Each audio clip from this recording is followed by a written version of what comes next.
Good morning, everybody. Thus, you are the part of BSc Chemistry main course. You have to study a paper, Theoretical and Inorganic Chemistry 1, in your first semester. In this paper or in this course, I would like to start with the chapter Acid-Base Concept, the details of which have been discussed in ionic equilibrium in your plus 1 classes. Actually, what is an acid? Acids generally exhibit sour taste and they can turn blue litmus to red. This is two important characteristics of acid. At the same time, bases, they have bitter taste and they can turn red litmus to blue. And also, bases have a syrupy or soapy appearance. These are some properties based on which we can distinguish acid and base. But it is not a proper way of defining acids and bases.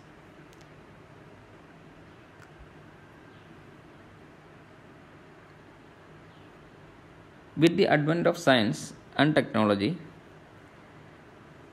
few important scientists introduced various theories to define acids and bases. Today, we have to study the theories of acids and bases proposed by various scientists.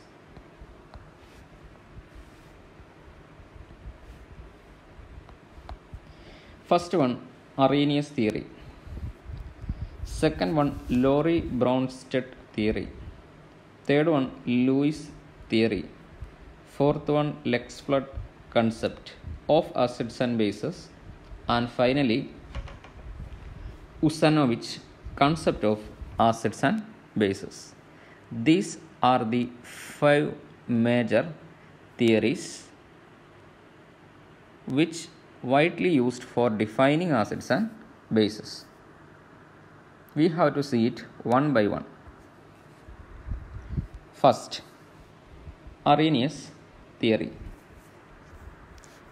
To define an acid or base, Arrhenius used 2 standards. One is H plus and other is OH minus.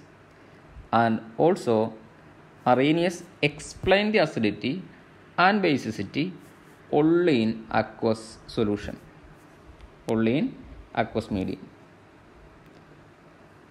So, acid is a substance which can release H plus in aqueous solution, which can release H plus in aqueous solution, and base is a substance or compound which can release OH minus ion in aqueous solution.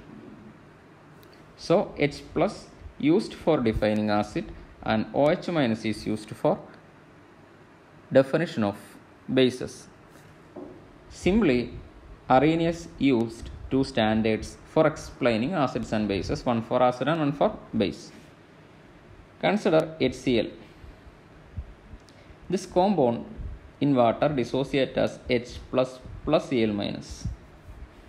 Sometimes equation can be written like this: HCl plus H2O gives H3O plus plus Cl minus.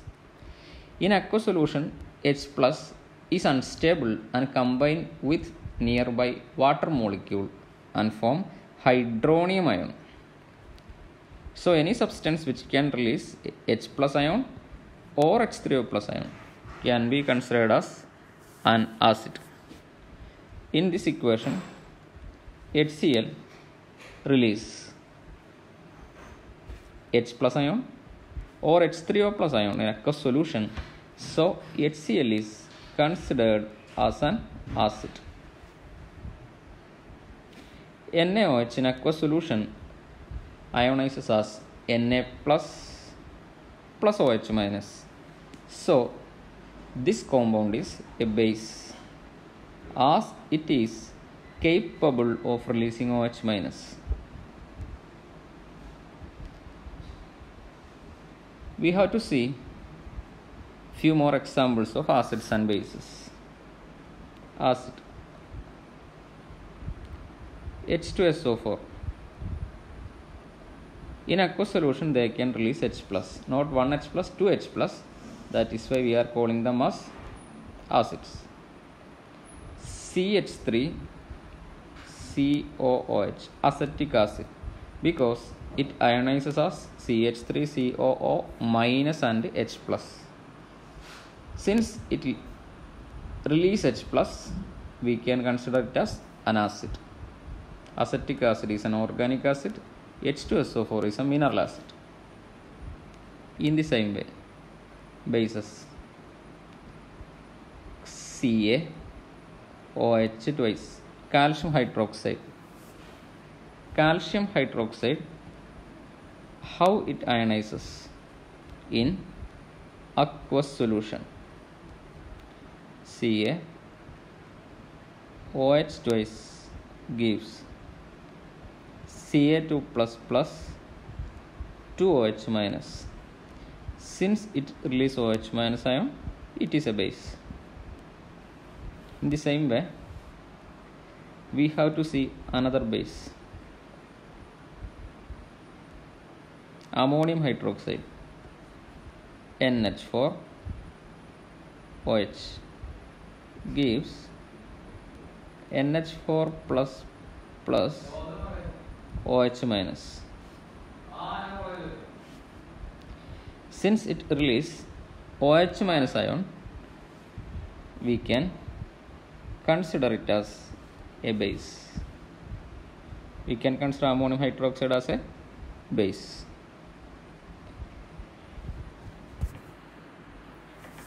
Other point or additional point which we have to discuss in this theory is that the neutralization reaction, that means neutralization reaction means HCl plus NaOH gives NaCl plus H2O. H plus Cl minus, Na plus OH minus, Na plus Cl minus. HCl and NaOH are strong electrolytes because they completely ionizes in solution. NaCl is also strong, so we have written them in ionic form.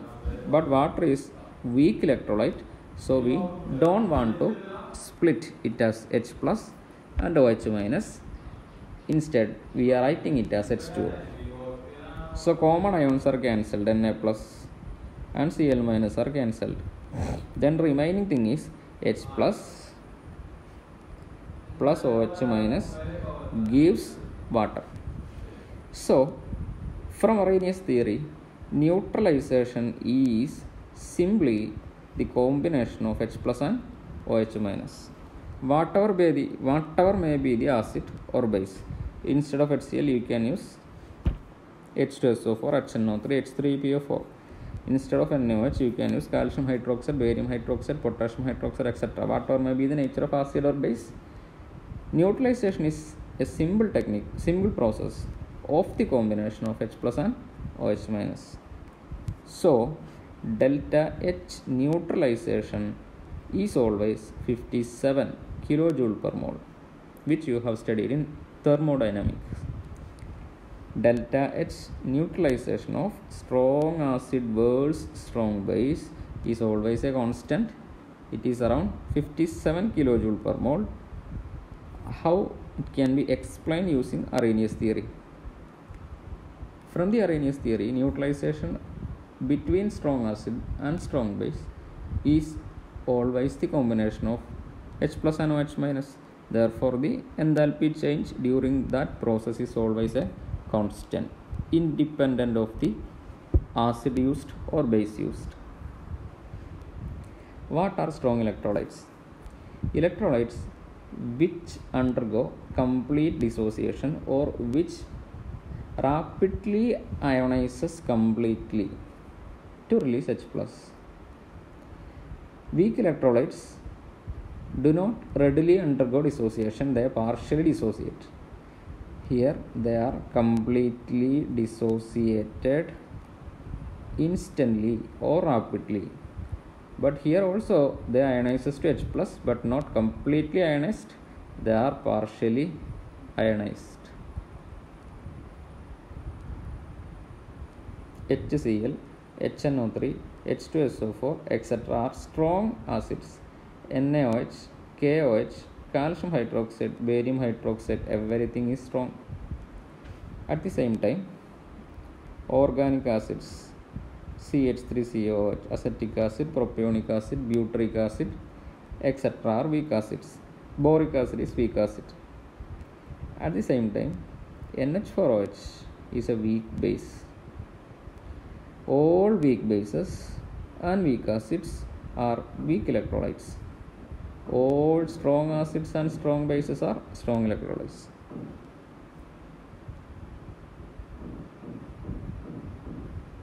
After making a discussion on Arrhenius concept, we are coming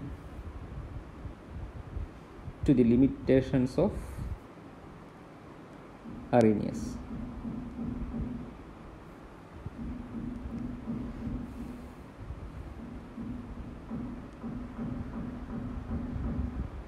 Arrhenius theory can explain the acidity of those compounds which can release H+. According to Arrhenius, HCl is an acid, but CO2 is not an acid in this concept. CO2 is actually acidic in nature.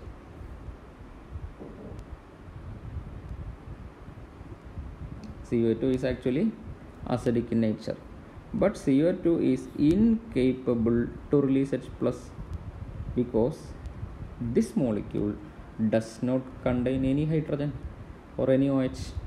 So CO2 is not an acid in this concept, but HCl is acid. In the same way, NaOH is a base in this concept because it can release OH-. But